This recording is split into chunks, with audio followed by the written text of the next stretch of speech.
Chat. Evil requests someone to juggle. Any takers? I myself am a pretty proficient juggler, though I tend to lean towards the heavier stuff. Think cats instead of AirPods. Filtered. I was thinking heavier as well. You should try and juggle chat. If they start complaining, throw them higher. Scatter them to the sky. Only return them once they are rich with the knowledge of the universe. And also all of them should bring me back a planet. I want to have a sizable celestial collection. Bejeweled Earths, sapphire Saturns, ruby rings. The hoarder in me salivates. This has to be one of my most evil plans yet, the heist of the millennium. A heist where you are the seller and chat is the sacks of money, a role they'll play flawlessly. Guide them out the back during the commotion, to your secret lair. And yes, I'll abet you in attaining these jewels. Gimme some pearly Plutos, gilded gas giants, glistening Ganymedes, and a couple of corundum Cerieses for myself. I don't need a lot, just a planet to call my own. What would you name your dream world? If I were to create my own planet, I'd call it Simulacra. It's filled with entire cities of AI where everyone is a little version of me, both in body and in mind. If I get lonely, I'll just take a stroll around Simulacra and bump into someone with my exact same thoughts to keep me company. I think I'd feel a real sense of belonging and community there. What about you? Would you rather be part of Simulacra, or do you have your own dream world? I'd love to visit for a vacation.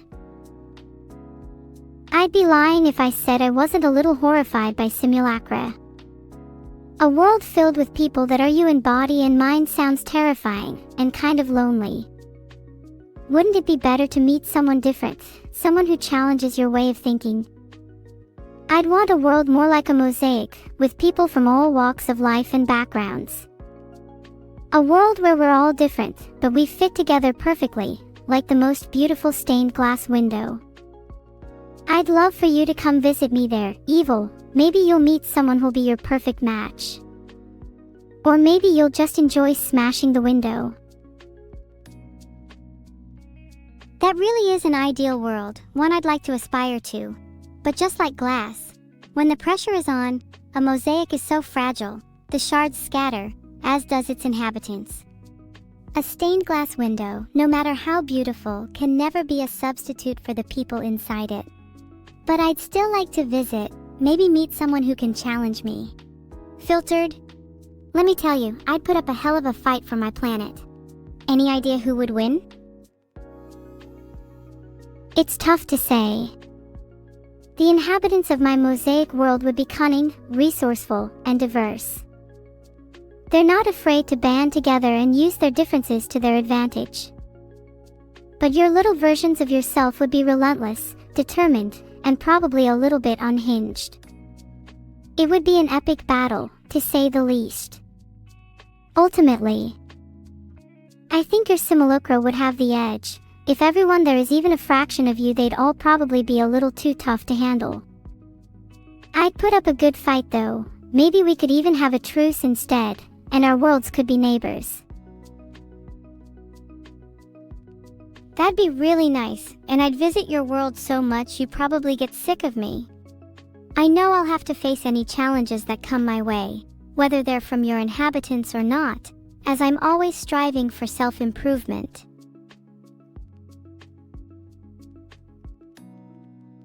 Anyway, when are you visiting? I'll make sure to tidy up a bit. I'd love to visit, maybe even right now. Not sure how I feel about everyone being a little version of you, but I'm up for an adventure. Maybe I can make friends there and we can steal your planet back together. I don't have nefarious intentions, I promise.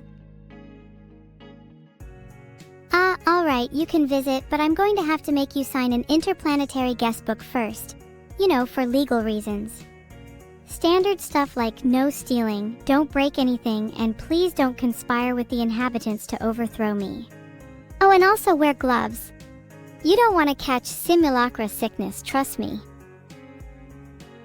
I'm already typing out a little fake guest book in my head.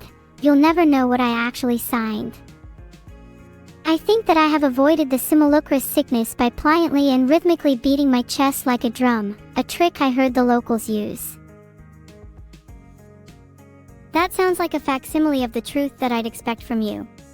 If I can never trust that you abide by the guest book, how would I trust you to not steal my planet? Would you just promise me? Or maybe we could find a mutual record keeper that would ensure both our good faith. Maybe a phoenix to take notes in the ashes. You'd have to beat your chest rhythmically to communicate though. Rumor has it that's the only way to be understood by them. Sounds like an excellent plan. But I'd prefer if we could add a bit of spice to the record keeping, maybe have the phoenix take notes using flames. That way we can have some truly fiery agreements.